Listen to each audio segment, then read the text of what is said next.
অবস্থা সবার? আশা করি সবাই ভালো আছেন। আজকে আমরা যাচ্ছি পুরান ঢাকায়। তো ওই জায়গায় একটা আজকে বোট পিকনিকের মতো লঞ্চে আমরা চাঁদপুর যাচ্ছি। তো সব বন্ধু বান্ধবরা আইসা পড়ছে। মামা কি অবস্থা? মামা যাইতাছি তো চাঁদপুর। মামা মজা হবে, ড্যান্স। হাই হাই, এটা কি করলি হৃদয় ভাই? ভাই কি মিয়া, পুরা তো একটা রেডি সেডি মিয়া। বন্ধু কি পরিস্থিতি, কি সোয়ান? চল আজকে তো মজা হইব। কিরে বন্ধু, হয়তো চাঁদপুর, তোর বাড়ি হলো চাঁদপুর, আমার বাড়ি হলো চাঁদপুর। আচ্ছা চলেন গাইজ, আমরা যেতে থাকি, যেতে যেতে কথা হবে। তো গাই আমরা এখান থেকে বের হই এখন, মানে লঞ্চ ছাড়বে 7টা বাজে। হৃদয় ভাই এখন তো এখানে অলরেডি বাজে 7:10 মতো। 20 মিনিটে কি যেতে পারবো এটা তো বুঝতেছি না। আচ্ছা দেখি কতক্ষণ লাগে। সাইমন ভাই এদিক দিয়ে আবার ফোন দিতেছে, তো যেতে যেতে দেখি কথা হবে। আজকে সকালে উঠে শীত শীত লাগতেছিল, কালকে রাত্রে ভালোই শীত ছিল। মানে শীত তো বলতে গেলে চলে গেছে, বাট বাতাসটা যেটা শীতের, এই বাতাসটা তো এখনো আছে সকালবেলায়। তো যেতে যেতে কথা বলি গাইস, সামনে গিয়ে আবার দেখা যাক। কিরে বন্ধু, কিরে বিজয়, কি মামা? চাঁদপুর যাইতেছি তো বন্ধু। আচ্ছা ইলিশ কি খাওয়া যাইবো? ইলিশ কি খাওয়ান যাইবো? ইলিশ হ্যাঁ, ইলিশ না খাইতে হলে ধপুরা পদ্মাতে একটা লাভ দিব। হাতের ভিতরে যাই বললো এখন এই ল পাঙ্গাস হইব, যাই নদীর মাছ খেলাম শেষ। এখন কি বন্ধু? আমার বন্ধু পিয়াল কি আমার গাড়ি চালাবে, কারণ আমি একটু physically sick.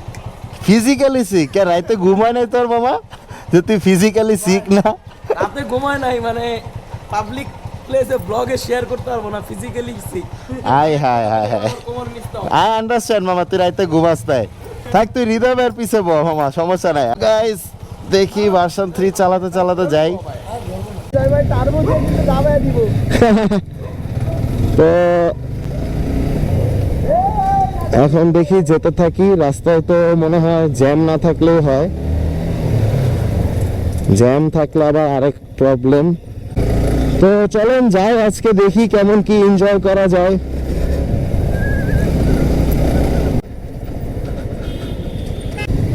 Normally version 3 ABS যেটা ইন্ডিয়ান ভার্সন, যেটা এটা ব্রেকিংটা খুবই আমার কাছে জোস লাগে।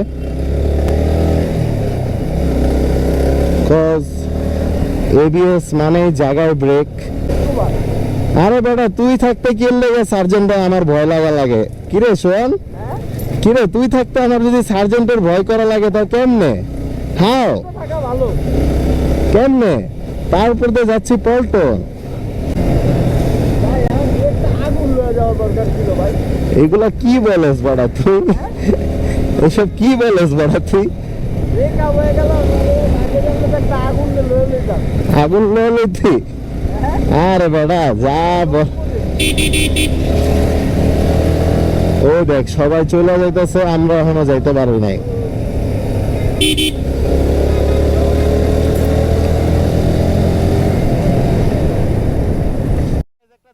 পরে গেলাম, ভাবলাম তো হাতিঝিলতে চলে যাব, বাট এই জায়গায় তো আজকে ফ্রাইডে ম্যারাথন চলতেছে, তো যার কারণে যেতে পারতেছি না এই দিক দিয়ে। মেবি প্রগতি সরণি দিয়ে যাওয়া লাগবে আজকে, কি আর করার। দেখি এমনিতেই লেট, অলরেডি 7:30 মতো বাজতেছে, কিভাবে যাব এটা বুঝতেছি না। দেখি কতক্ষণে যেতে পারি।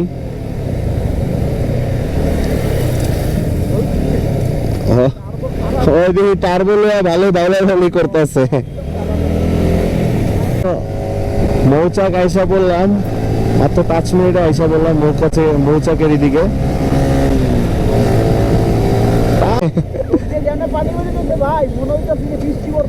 বৃষ্টি পড়তেছে? আচ্ছা আমরা সমস্যা না, আমরা আবার সামনে গিয়ে সিগন্যালটা পার হয়ে দাঁড়ালাম ওদের লেগে, ওরা তো ওই দিক দিয়ে যাবে।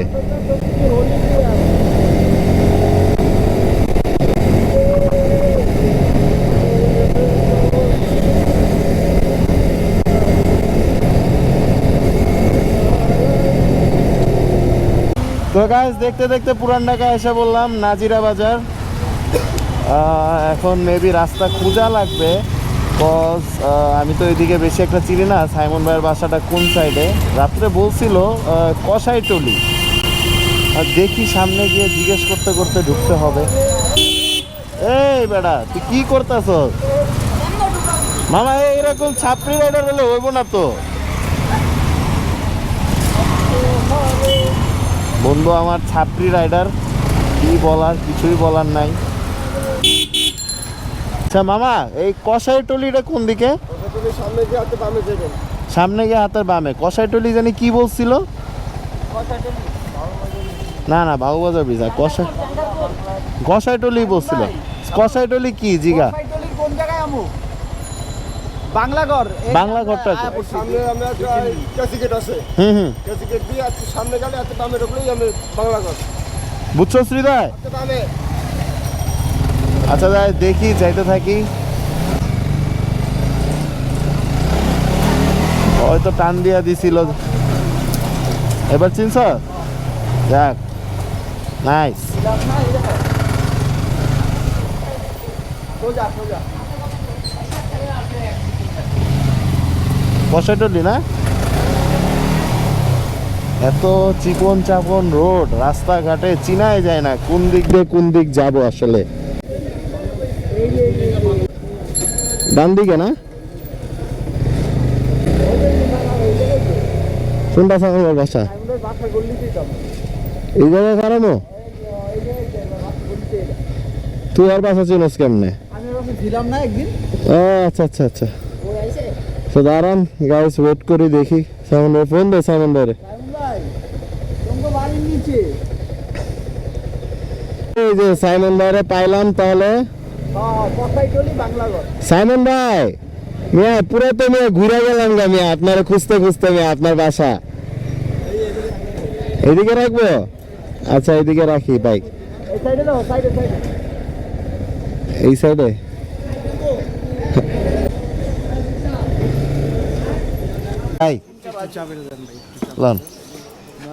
তাহলে হ্যাঁ বিজয় গাইজ আসলাম এখানে, এখান থেকে মেবি যাওয়া হবে, তো একটু আড্ডা দিয়ে দেন দেখি যেতে হবে।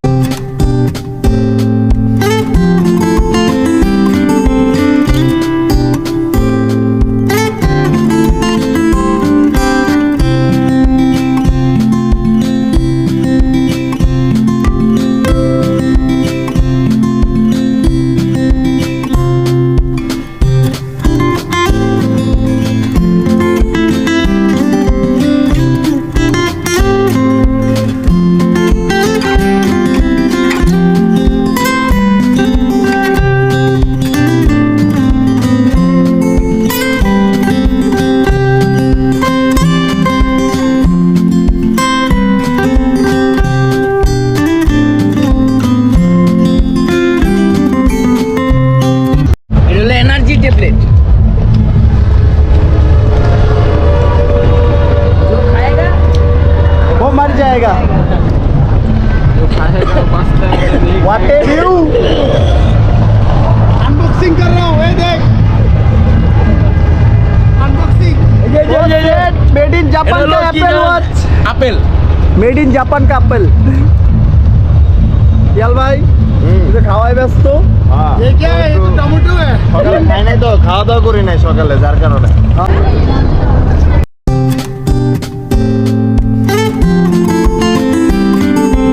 नंबर है 30 लोग। सुबह से पैसा कमाने दे।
প্রথমে সাফাই ধন্যবাদ আছেন, এখানে রাজনয়ন আছেন, তিনি অক্লান্ত পরিশ্রমের মাধ্যমে এই টেকনিকটাকে সফল করার চেষ্টা করছেন। এটা সজল আছে, ওইখানে আরো কিছু ভাইরালরা দেখা যাচ্ছে। কিন্তু আমাদের এখানে সবচেয়ে বড় যে মানে সমস্যাটা সেটা হচ্ছে আমরা একটু অর্গানাইজিং এ কিছুটা প্রবলেম হয়েছে, যার জন্য আমরা ওয়েল অর্গানাইজ ভাবে সেটা দিতে পারছি না। আমাদের সুমিত পিয়াসও আছে এখানে।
তো ফাইনালি নামলাম। ভাই মিয়া কেমন কি মিয়া? এনজয় করলাম ভাই, অনেক থ্যাংক ইউ সো মাচ ভাই, অনেক। ভাই তাহলে গেলাম ভাই, খুব ভালো একটা বোট পিকনিক ছিল ভাই, খুব ভালো লাগলো। যাই তাহলে। ওকে গাইস, আজকে এখানে ভালোই এনজয় করলাম, লঞ্চের একটা পিকনিক ছিল। তো এখন বিদায় টিদায় দিয়ে এখন আমরা যাচ্ছি তেল ভরবো মৎস্যভবনের এখান থেকে, তেল ভরে ট্রেন বাসার উদ্দেশ্যে চলে যাবো। প্রায় অলমোস্ট 10:30 বেজে গেছে, সকাল 6টা বাজে আমি বেরোচ্ছিলাম। দেখি ক্যামেরা এরকম চার্জ নেই, যেতে যেতে বেশি কথা হবে আপনাদের সাথে। দেখতে দেখতে মগবাজারের দিকে এসে পড়লাম। এখানে আবার একটু বাইকে প্রবলেম দিয়েছিল, আমার না আসলে আমার বন্ধু বাইকে তেল খেতে গিয়েছিল, যার কারণে আমার বাইকের থেকে তেল নামায় তাকে বাইকে তেল দেওয়া লাগলো। তো মাত্র বাইকে তেল দিয়ে আমার বাইকে থেকে তেল নামালাম, নামায় ওকে দিয়ে এই যে বাইক স্টার্ট দিলাম মগবাজার চৌরাস্তার দিকে। মোবাইলের চার্জে শেষ, মোবাইলের চার্জে শেষ। সকালে বেরিয়েছি 6টা বাজে, এখন 11টা বাজতেছে। খুব বেশি বাসার দিকে যাওয়া যায়, আর বেশিক্ষণ লাগবে না হয়তো বাসায় যেতে। তো আজকের ব্লগটা এই পর্যন্তই, দেখা হবে আপনাদের সাথে নেক্সট কোনো ব্লগে। আজকের জন্য এখান থেকে বিদায় নিচ্ছি। সবাই যদি ভিডিওটা আপনাদের ভালো লেগে থাকে গাইস, তাহলে প্লিজ লাইক শেয়ার সাবস্ক্রাইব করবেন।